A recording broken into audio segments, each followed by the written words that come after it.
right, testing 1 2. Welcome.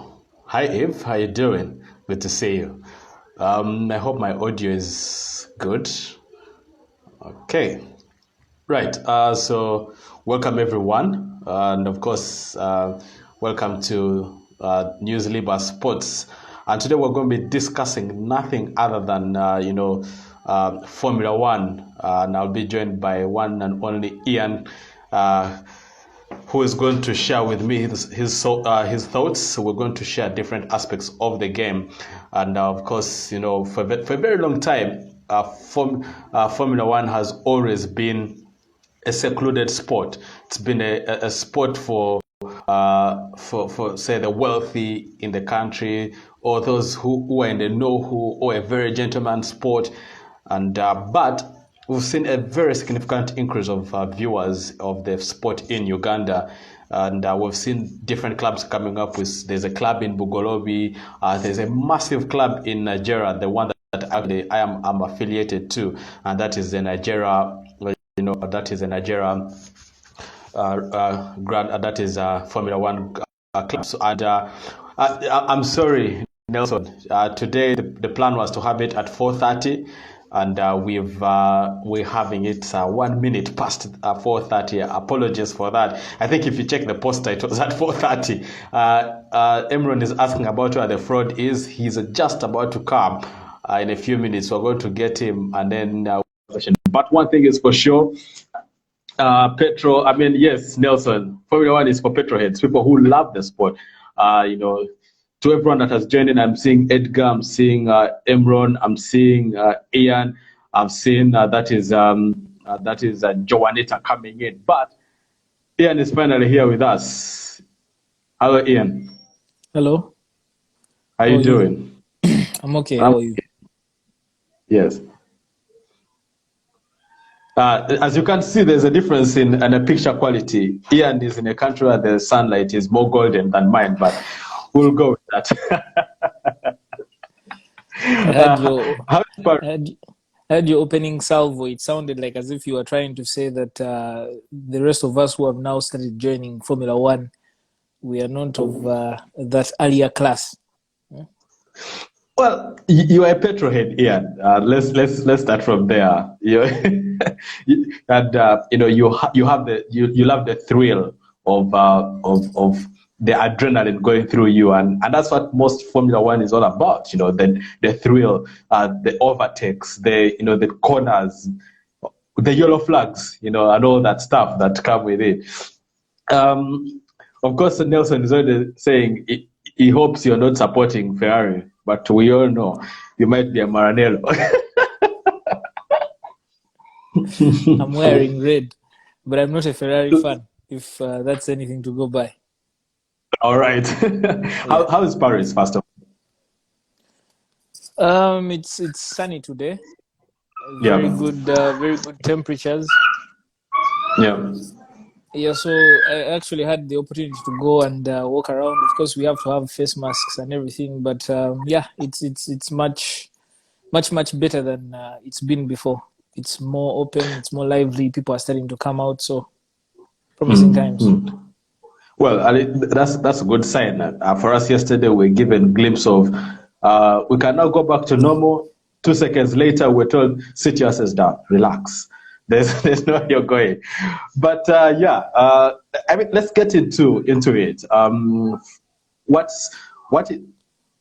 is it like being a Formula One fan for you?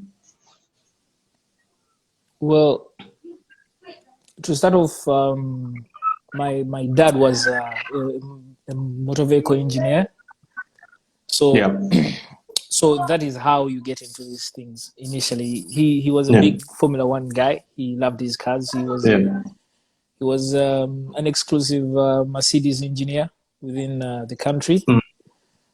Trained at Daimler in Germany, so he was a proper petrolhead before he got to influence the rest of us, and so that's how we got into the love of Formula One. Of course, at the time, the earlier stages of Formula One, the guys you get to you remember guys like Michael Schumacher, his brother Ralph, and that's the crowd you really remember. That's the initial crowd you really remember from the late 1990s and the early 2000s. And so, of course, those guys and the way they used to drive and how the cars, the machines, the V16 engines and the whole sound that used to come out of those, they really sounded like actual heavy horsepower cars. And now, of course, we've moved to the current formula and we have nothing to say too much about it. We know it's very fast. We know it's very exciting. And there's a lot of changes with the drivers, but we think the cars are much more easier to drive now. So I don't know. But yeah, it's a lot of fun. So you think with all the new technology put into the car, it's taken away the whole driver experience that many fans would have loved to see? Yeah, if you watch back Ayrton Senna around Monaco, right? Yeah. With a stick shift and the actual steering, the actual round steering. That was some crazy stuff. Watching him go around Monaco on the edge, having to downshift, upshift every corner, every time he would get close to the barriers. That stuff gets your blood boiling as you watch him take those corners. You watch him go down Monaco, you watch him go through the casino section, and you see how close he goes from that left-hander into towards the novelty. It's insane when you watch it back, and you feel like that is more like driving, right? Which is why most petrolheads like watching, like driving manual cars. They think the automatic cars are for a certain breed. For a lazy breed. Yeah, for a certain breed, we won't. They say if you can't drive a stick shift, you can't drive. All right. Let's get into the aspect that many people always want to talk about, and that is the change of the engines. When we started the turbo era, that is where we saw a significant change in the aspect of Formula One. Do you believe that teams like McLaren, Ferrari, Renault were so much affected by that change, and they were not well prepared for that? Ferrari maybe. Renault should not really complain about moving to that formula because Renault come from France. And the technology that the French government is pushing for is more of the hybrid kind of technology. Renault are sort of front runners with the hybrid technology. Yeah. So it's kind of, I don't think Renault should complain. Ferrari maybe because they were more of the horsepower, old school kind of beefy design. Yeah, they just wanted as much power as they could get out of their cast iron engines. So, so I get Ferrari. McLaren, they were a Mercedes partner. So yeah, I don't think McLaren should also complain really. I mean, Ian, Nelson is telling you to go and buy the Mercedes F1 engine that is on eBay at $800K dollars. I don't know. But moving on. When you look at Mercedes, what would you think has really propelled them to the heights that they are on at the moment? I mean, they have gone on to win 6 constructors in a row. Then, of course, you look at the championships as well, and you get the feeling the last 6 years, they have arguably been the most dominant team. I think the last time we saw that kind of dominance was the time when we saw Michael Schumacher at Ferrari. Yeah, and he had Adrian Newey. So. Yeah, but...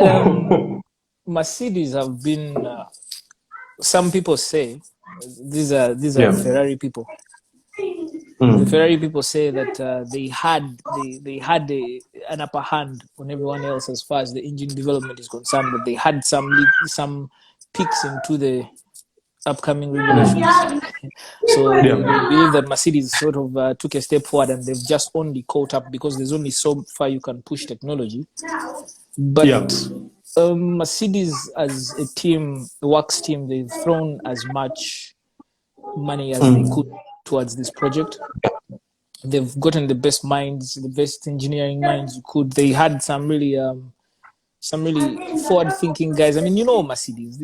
It's not like something we should not claim that. Oh, no, these guys really care about their engineering. They've put in time. They've put in resources. They've put in a lot of money, and they inherited a very good project that was formerly Braun. I mean, many people forget that it was a very well-run project. Ross Braun and his approach to engineering. I think Ross Braun was a very key part in Mercedes being the success that they are right now.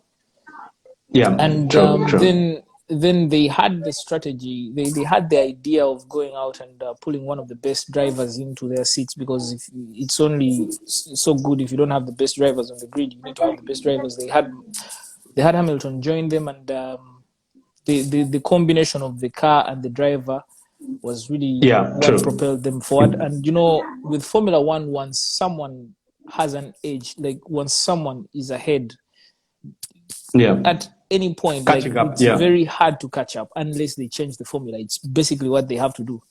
So as you people are trying to catch up in the powertrain department, ERS and all that, Mercedes is just refining their aero. They're refining their suspension systems and everything. So I mean that's why we are looking forward to the refreshed regulations. I mean, when you talk about Mercedes's engine, the car, and of course the driver, who is really, really impeccable, because we know how. Remember, I think it was the last season, might have been German or Canada, where Hamilton literally had no tires, but he really drove that car and he went on to win the race. And that talks about the kind of individuals that are in the team, but also the risks that everyone is willing to take. So Mercedes do have a very good strategy team, and they probably have the best what's it called? The track engineer. They have the best strategist, but they also have the best. I've forgotten, but Peter Bonington, the guy that talks to Hamilton. He's a brilliant guy, because sometimes if you're listening to the radio, many people say, no, Hamilton is just whining, they're sandbagging or something like that. But he tries to assure the driver, because sometimes the driver can lose their head. And of course what happens with that is that you need a very good pit wall. Ferrari really suck on the pit wall side of it. At pit wall. On the pit wall side of it, Ferrari really suck. It's not even close. I do not want to say suck that weakly, but when you listen to them talk back, I mean, all the time. How many times do you watch a strategy go south and then the team principal has to come onto the radio? How often do you hear Toto come onto the radio unless he's saying congratulations? It's crazy, right? It's crazy, true. So there's that aspect of it that helps. Hamilton has always been good with his tires. That's something he doesn't get respect for. He's very good with his tires. His tire management is one of the best. I mean, you speak about Ferrari and their wall and all their strategies. It's really been a massive issue of discussion. They go from during practice sessions sandbagging to completely sandbagging even in the races. And then when you talk about Sebastian Vettel, many will look at him and say, listen, he's way out of his rhythm anymore. He's not the driver that he is supposed to be.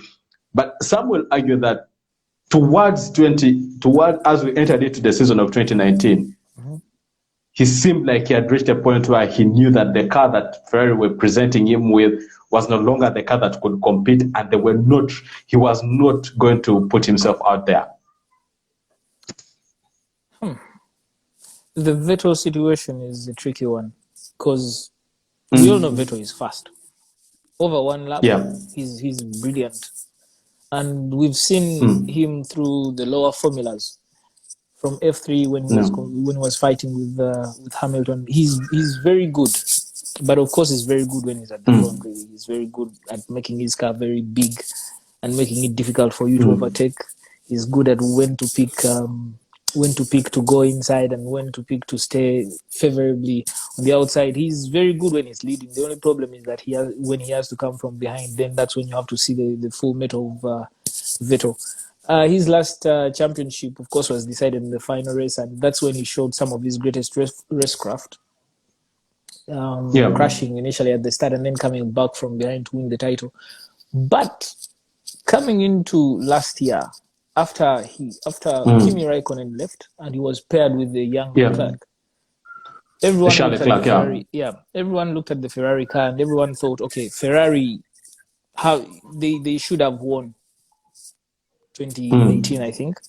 Everyone looked at that car and thought they should have won 2018, right?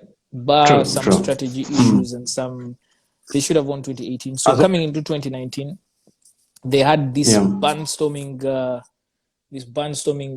pre-season testing, and everyone was like, "Wow, this Ferrari is crazy." Then we head into the first race of the season at Melbourne. And Bottas just streaks away. I mean, it was incredible to watch that. it was mad. It was mad. Yeah. So then Ferrari starts to ask themselves what went wrong. Of course, some people in the group that we usually have our backs and forth with Imran and crew were complaining about, no, this is not our final form. We're going to show you our final form in Bahrain. And they did show up for Bahrain. Yeah, they did show up for Bahrain, but again, you felt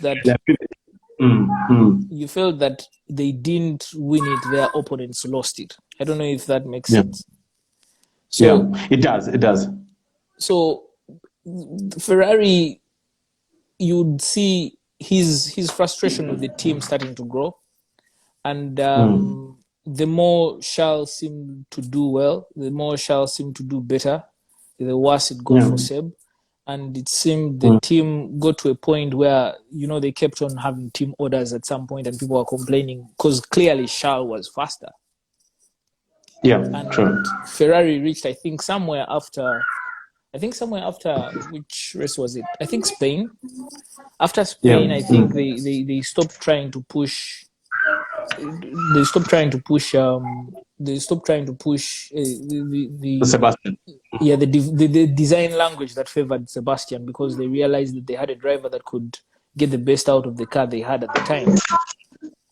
So, where did that leave Seb? Really, to be honest, after that, you could see that Seb was not going to have a good time. You could see the friction growing all through. And Ferrari as a team, I think they've given all the power to Binotto at this point. We can see, I think, apart from their director meeting with Hamilton, I think they've really given the power to Binotto to build the team. And I think Binotto had a sit down with Seb and he was like, this is what we have for you. And John can't save you. And if John Elkann can't save you, really, as Seb, it's done. I mean, you've gone in to talk about Charles Leclerc and of course Sebastian Vettel, and we've spoken highly about what could have propelled him to make the decision to leave the team.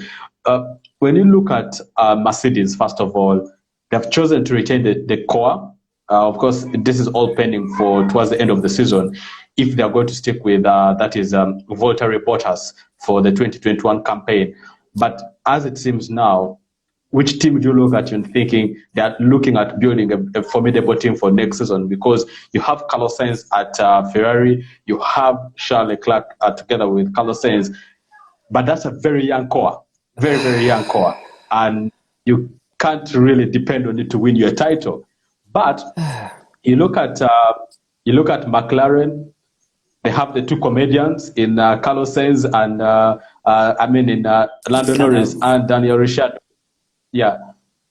And then of course you look at I think the other you could talk about is Renault, but Renault seems like a very crazy house. They don't know where they want to be, But when you look at the teams the way they are at the moment, Red Bull, for me, seem to be the most organized at the moment. They seem to know where they want to be. They started planning their team last season. They have the drivers that they need, Max Verstappen, and of course, Alex Albon.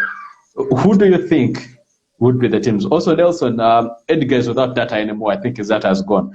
Yes. Yeah. Yeah, so looking at Ferrari, I think they have a combined age of 49 with Leclerc and Sainz, with Leclerc being 23 and Sainz being 26. Actually, yesterday when I was looking at that Ferrari team, I realized Sainz has been around for a long time. Yeah, 5 years? He's been around for a long time. This is his sixth season, whenever it kicks off. This is his sixth season, and then next year will be his seventh. That's a lot of experience actually to bring in. But this is the youngest core Ferrari has had, or the youngest driver partnership they've had since I think 1991, when they sacked Prost on the final race of the season after he called that Ferrari 643. The Ferrari 643. He called it a truck. He called it a truck and was sacked for the final race of the season. So those guys were crazy, the Prosts and the Sennas. But I mean, Ferrari with their core, they've gone in a direction that either they've risked it all for Leclerc. They believe in Leclerc, and seeing some of the talk coming out from the likes of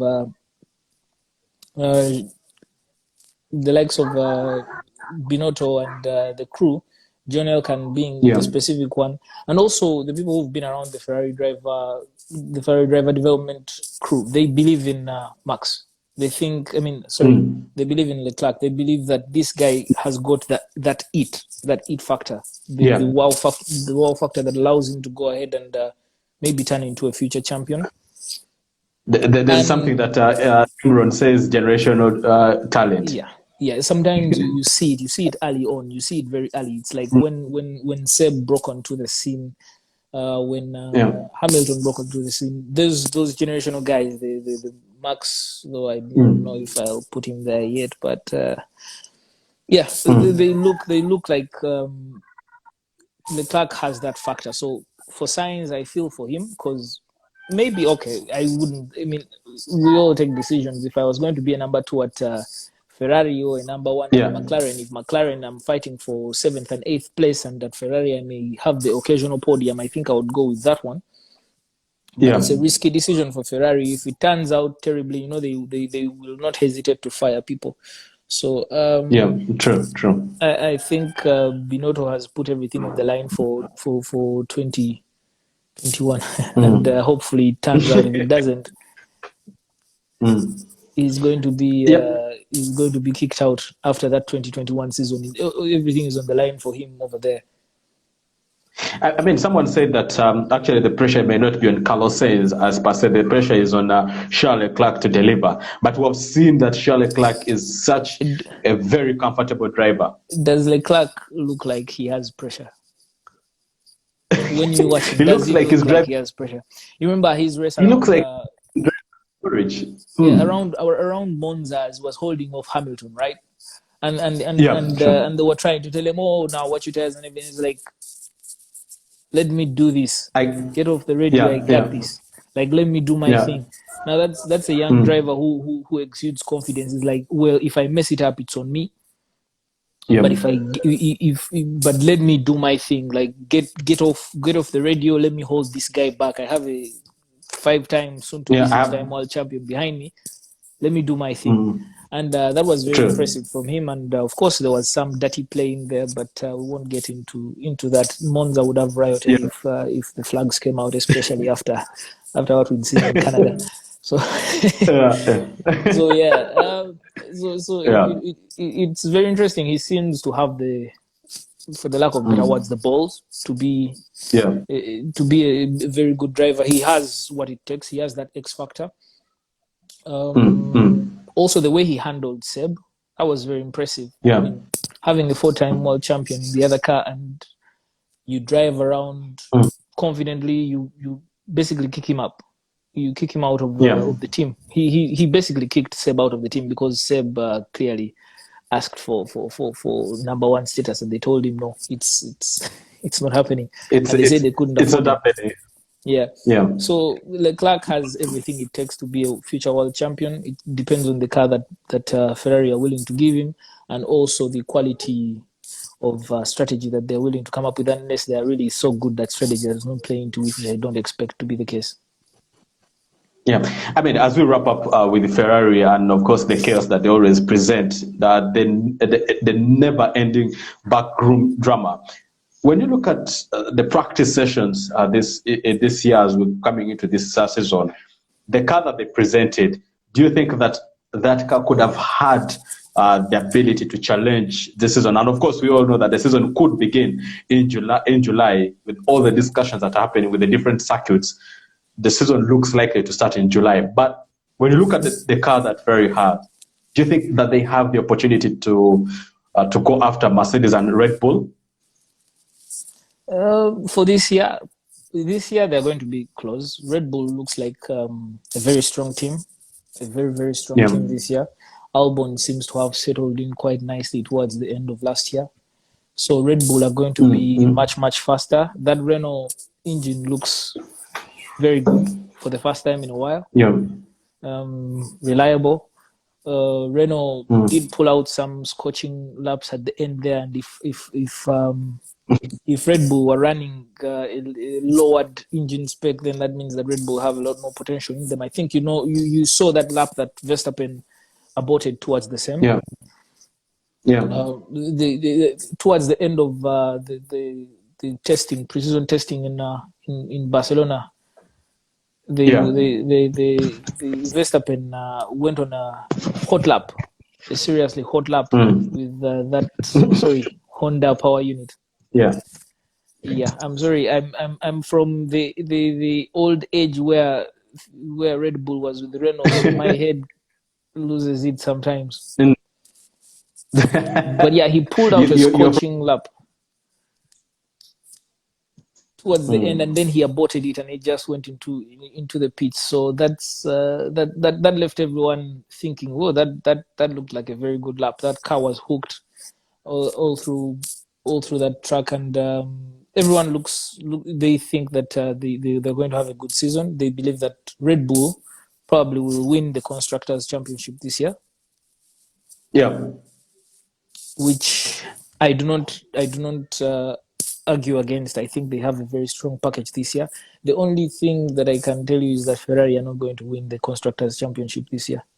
That much I'm sure of. I mean, we all seem to agree that Ferrari are no good anywhere at the moment. But when you talk about Red Bull, I agree with what Edgar said. The strategy that they have gone with Christian Horner and, of course, the entire team, the strategy that they seem to have gone with Alex Albon, such a surprise change of with Pierre Gasly, got a massive opportunity to be at the top team. Pressure got to him. Fell out of the team, and they brought in Alex Albon. He took the opportunity with both his hands and his feet, and I don't know, he might even have raised some little bit of demon somewhere. But you can see that he is the kind of partner that Max Verstappen would need. He has the pace. He has the defensive ability in him as well. But the other aspect is that he wants to win. And if you have a partner in that caliber, then you clearly see that Red Bull could be the team that will definitely give Mercedes a big run for the Constructors' Championship come this season. Yeah, the very big question marks on Bottas. Whenever they've needed him to deliver a lap, he's sort of fallen short. It's so bad that very many times last year, Bottas, the Mercedes pack was split by two Ferraris. Yeah, that's extremely unacceptable for a team, for equivalent tools, which we like to assume, right? So yeah, true. If Albon shows the potential that everyone knows he has, that Red Bull is going to be very strong. But again, by the end of the season, he was still not within 3/10 of Max, and that's a big problem. he was becoming better, so we can only hope that he's going to kick on this year. If he can get to within 1/10 of his competitor, then that's a great strategy for that Red Bull team, because they can play around with strategies as much as they want, and we know that they have the car. He's the capacity. Yeah, they have the car. They have the ability to build a car that can go long, go short, whichever strategy they want. I think Red Bull can run any strategy on any weekend, to be honest. Any given weekend, wet, dry, they can run any strategy they want. So having two drivers who are on the close to the front of the grid gives them a good opportunity to run some very serious disruptive strategies, in fact. So which is why they're favored to win the championship. If you throw in Ferrari, you have three teams, and all of a sudden the points get very scarce, and it's all about who can get their two drivers to finish in the highest positions that they can. Yeah. I mean, you speak about when we speak about Red Bull, the one thing that we can all agree is that first of all, they build cars, that are into the driving style of the drivers. And if you're a driver and you're being given a car that fits your kind of, driving character, then it's always going to be easy for you to whip it around the way you want to. But as we try to come to the close of this conversation, Ian, let's go to this season. I mean, COVID-19 really affected. I remember when football was getting suspended left, right, and center, it looked like we're going to have the Australian Grand Prix in Melbourne. But 24 hours till it gets cancelled, and now we are in a guessing game. But the recent news that is coming out is you have that is Silverstone saying, listen, we can't host the two races. Belgium as well has given a green light for the race to happen. Bahrain also came out and said, listen, we can't have the race, but behind closed doors. The same goes for that is Austria, and Austria saying we can't host the two races. Do you think that with all this said and done, we're going to have the races come in place? Because countries like France already said we cannot have any sporting event. But what indication do you get at the moment? You said can't a lot there. I don't know if you meant to say can or can't, but we know that Austria is going to host the first race of the season in July, on July the 5th. That's been booked. It's pretty much confirmed at this point. The only thing that remains is how to get these teams together and organized so we can actually have some racing happen this year. Silverstone has signed up to host two races.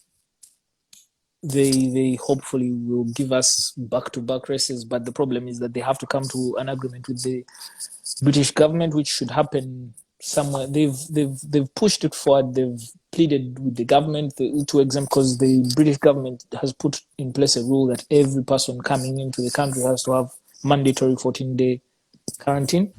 Which, if you have a race on the 5th of July in Austria, you cannot have another race that should start around, I think, the 15th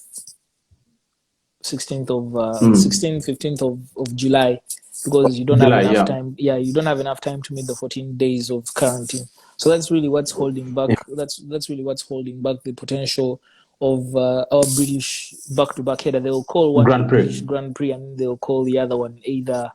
I think what's this dude? I've forgotten. I'm sorry, I've forgotten the dude who died earlier this year.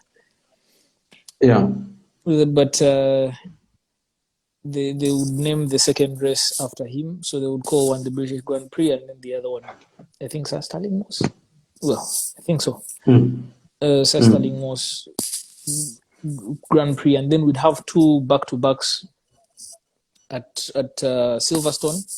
That is possibly, if the government allows them, possibly 19th, and because they're proposing, Sir Stirling Moss, they're proposing a 19th and 26th race doubleheader with the possibility of both races in England, giving us two Formula One weekends. They're saying they're going to build a biosphere for all these events, and they're going to make sure that it's a closed environment and it's only the camera crews and the normal crews that move around with them. So if once they get onto the road, there's no going home really.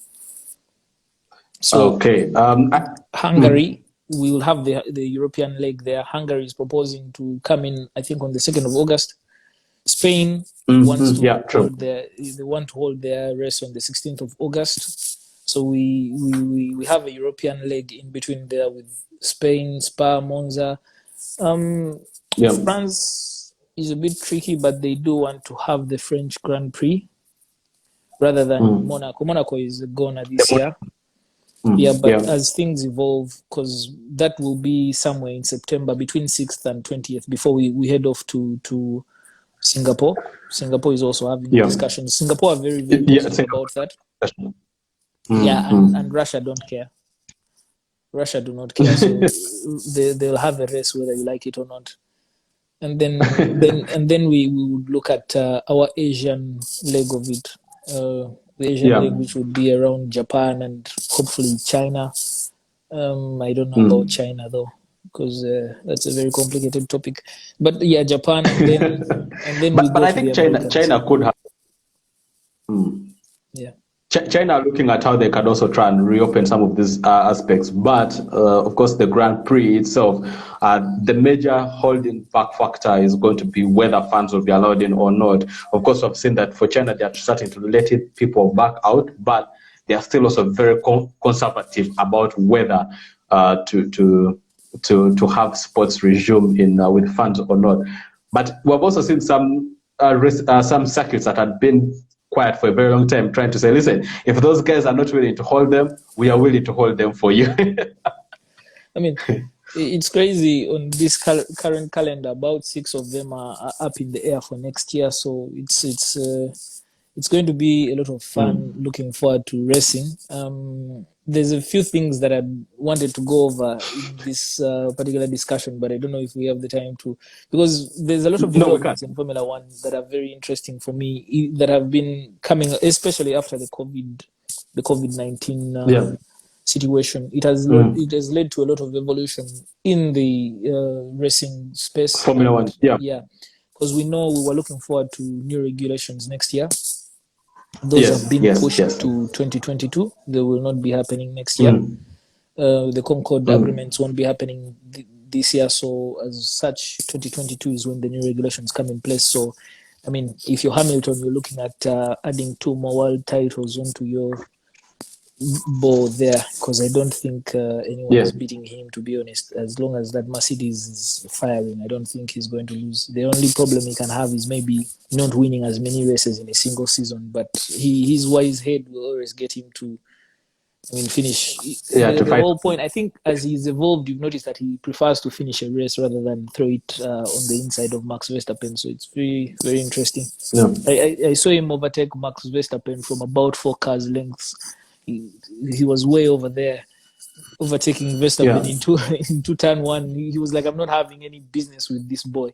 So that's the only thing. If he gets too close to Verstappen, that race is probably not going to end. I don't know if you saw Charles' quote. He was like, yeah, it's exciting to race against Verstappen. You bang wheels, but I would prefer Hamilton because at least you have the chance to finish the race. But I think those two always going to have an interesting rivalry, and they're going to serve us incredible years for years to come. I hope so. Yes. Sorry. Go on. No, it's okay. Please, before I can take us to another topic that you had already hinted on. Yes. No. I was just laughing about the fear of Max Verstappen. I think the only person who, by the way, there's something we glossed over. Red Bull are very, very unforgiving with their drivers, and they have a whole basket of them. Yes, true. We've seen that. We saw that last year with Gasly. Yes. Yeah. So if he's not, because we know Max is not being touched. That's driver number 1. The situations for next year is still up in the air. You see, you have.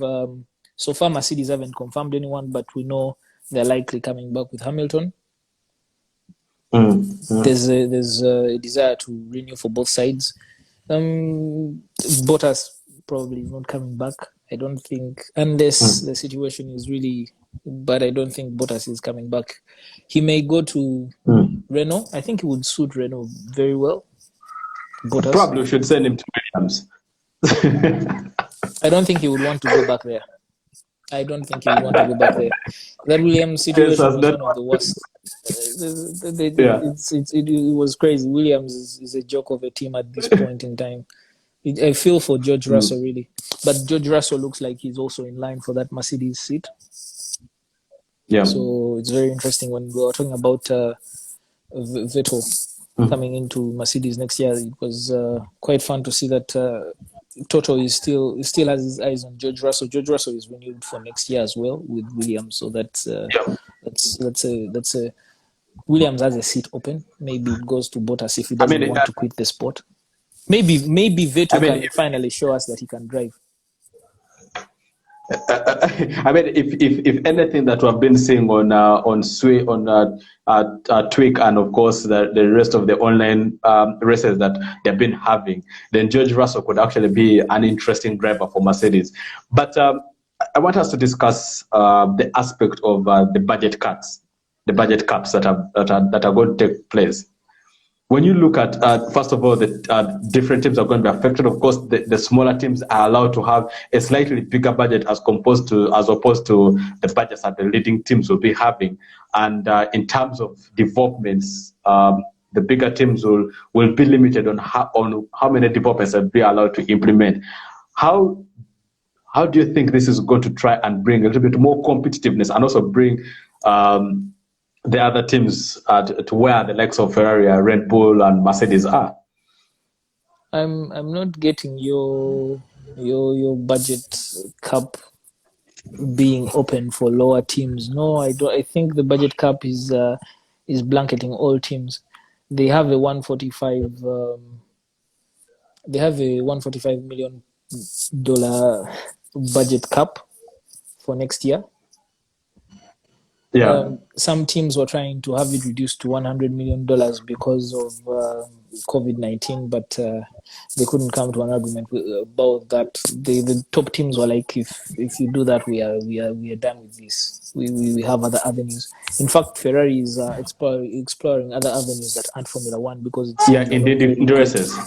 Yeah, I think they're not very good at this Formula One thing, so they're going to spread out their budget elsewhere. Maybe they can win some indie races where they only have to go left. Yes, but the budget cap is 145 million next year. With for any extra races, this is budget cap at 21 races. So any extra races, they'll add 1 million. So if we have 22 races, it becomes 46 million. If we have 23 like that, the budget will increase by 1 million. And also, if the races go below 21, the budget will decrease by 1 million. So that's an interesting development there. The budget cap does not include marketing, driver salary, or the top 3 executives. So they can pay their top guys. The likes of Ferrari can keep Binotto around and his crew. I think they will want to keep Inaki, but Inaki goes against the budget. The budget is mostly against performance. So it's against performance expenditure. But the bigger teams, yes, there's an effect in that their R&D is affected by the cap of the budget. Yeah. But they can still get the likes of Hamilton to come and drive. So you see, at this point, the driver is the big differentiator when there's a lot of parity. Okay. Yeah, when more parity comes into play. Because you speak about how the elements of the car will change, and all this. One of the things that I've been seeing around is that teams like Ferrari and Mercedes are trying to have a conversation where they can allow certain sponsors to be the ones to foot the payments for some of the drivers, but that would again, allow those teams room to tinker with the budgets that they have and still have a little bit of an advantage over some of these teams that don't particularly have sponsors that are really pumping in as much money as, when you look at Lenovo with Ferrari, the money that Lenovo is pumping in is quite enormous. You look at Mercedes, the money that they're pumping in as well is enormous. Well, at the end of the day, it remains that you have a 145 million cap for 21 races. Yeah.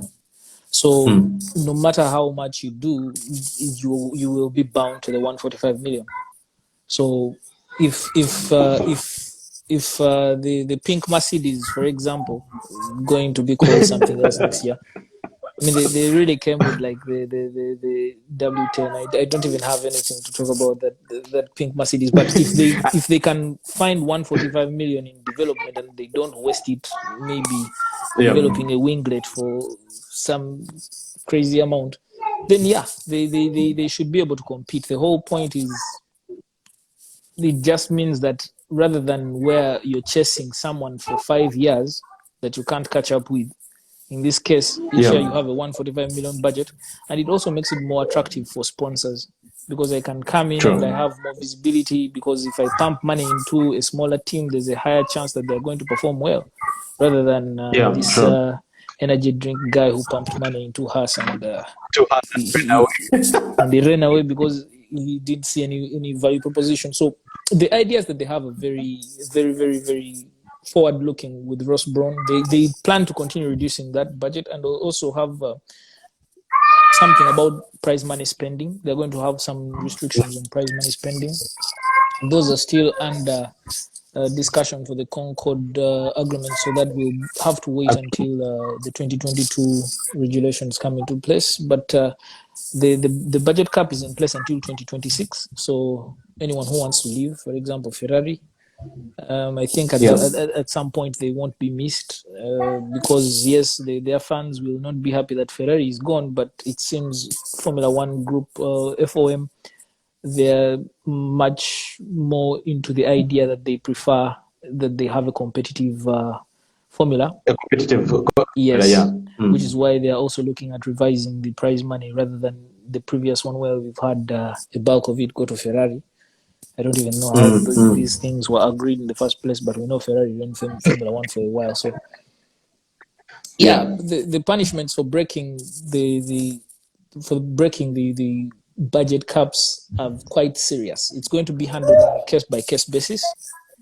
So the annual budget, you'll have to send your expenditures to Formula One management, and this will be reviewed. So if you break those particular budgeting rules, you have places like that's, I think, the first punishment, championship points, or reduced testing time. So instead of having 2 weeks of testing, for example, our friends at Williams only had 1 week of testing. So such things will happen, but this time they are going to be punishments rather than self-imposed. Or you could have a race ban, so you don't show up for a race weekend. And that's interesting. And the final one being total disqualification. You're disqualified from the races for the entire season. Yeah, they're disqualified from the constructor championship because the drivers don't spend the money. So the constructor. I mean, the last time we had a constructor disqualification was, I think, in 2007 after that Team Famous Spygate. Yeah. By one Fernando, who looks like he wants to take the Renault seat. So. To come back to Renault. Apparently, he has detoxed.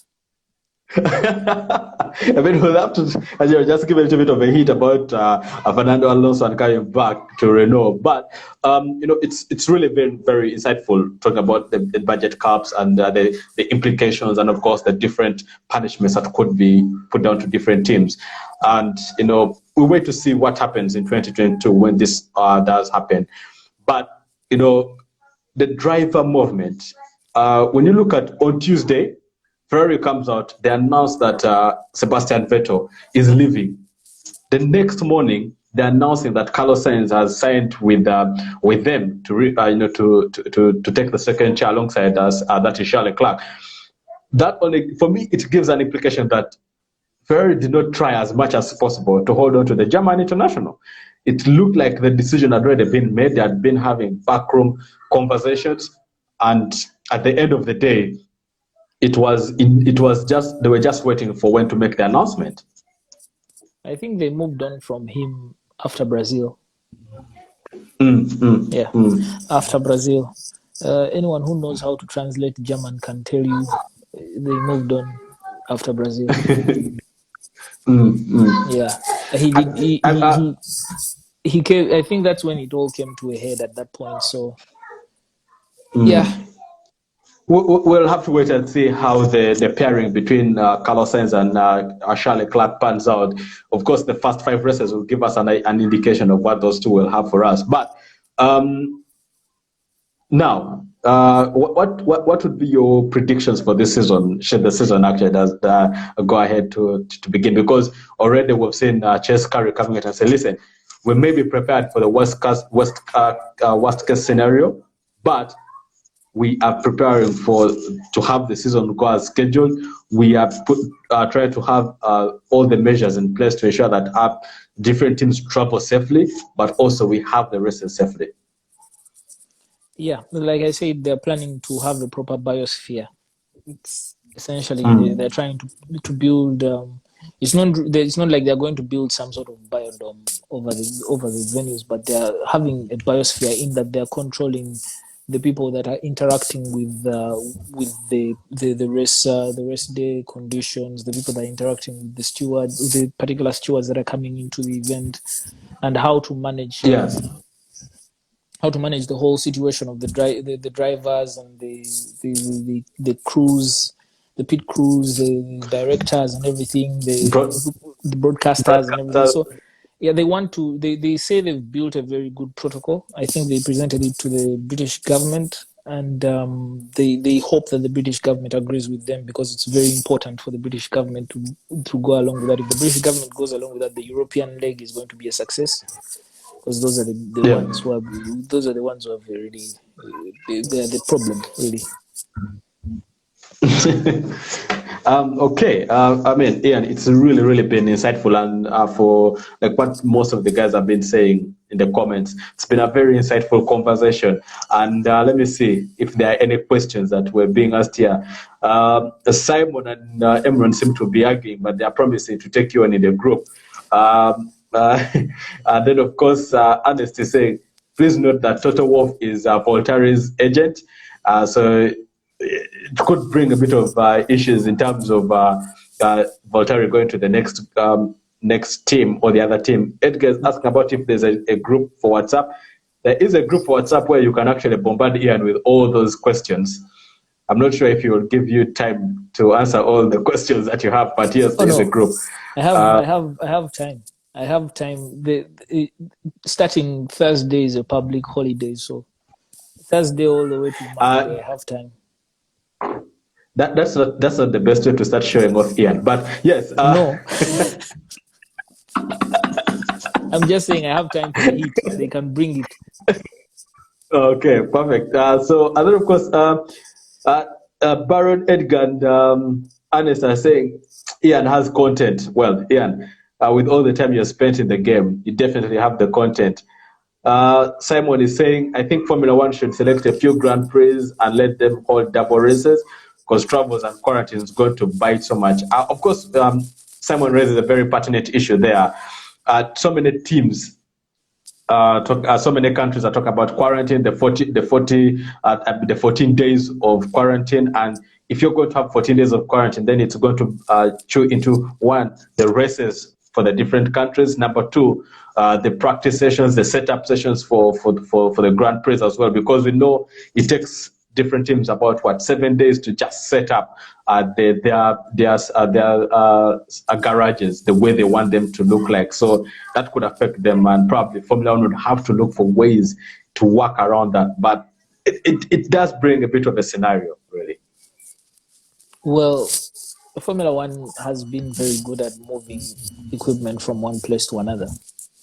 When you do the European leg, they usually just get onto the Autobahn and get down to from Hockenheim and get down to France or something like that. So the mobility is not really the problem. The 14 days is the big issue. That's why they have built this extensive proposal that they believe should work. They're saying they're going to have extensive contact tracing, extensive testing that is funded by themselves.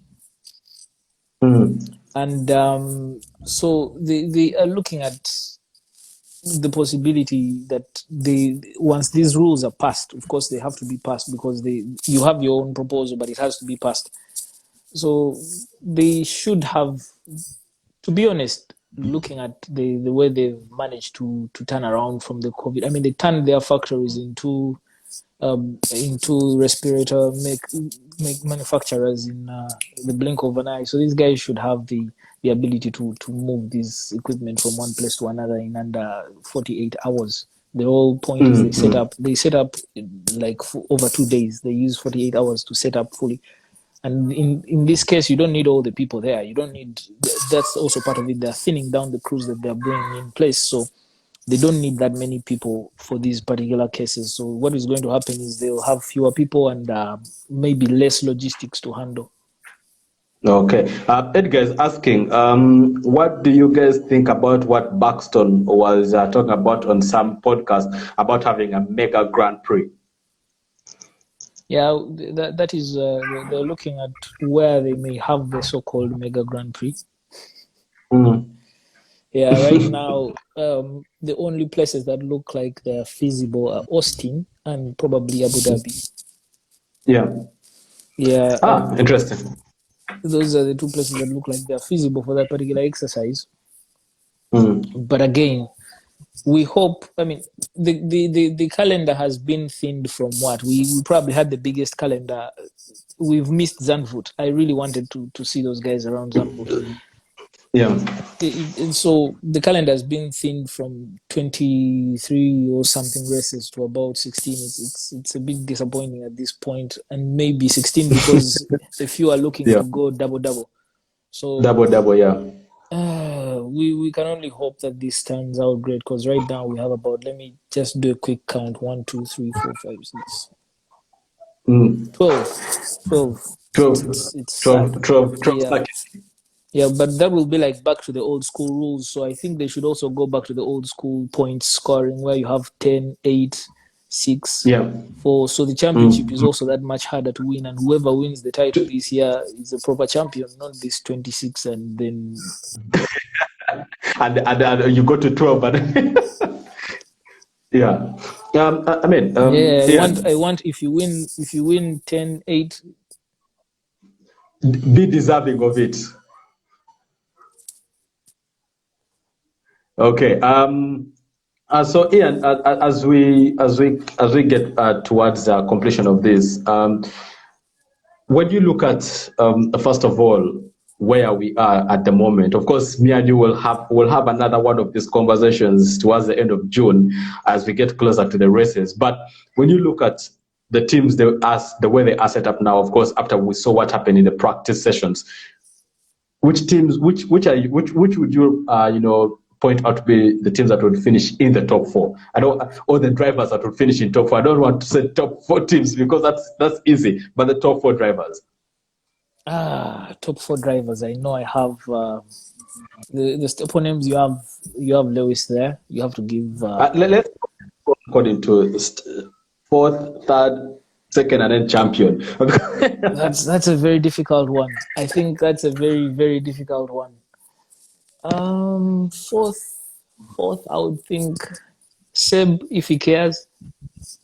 We all know he really doesn't care at the moment. He really doesn't care. Seb, if he cares, maybe he goes fast. You never know. Yeah. But it's very complicated because I haven't. Let's just do teams. The drivers, I can give you 4 drivers, but I won't give them in any order. Why are you the challenge? No, because the season is extremely shortened. I know some people crack after 6, 7 races, but if the season is if the season is 12 races, by the time people start cracking, it's heating up to go to the end. So it's not really.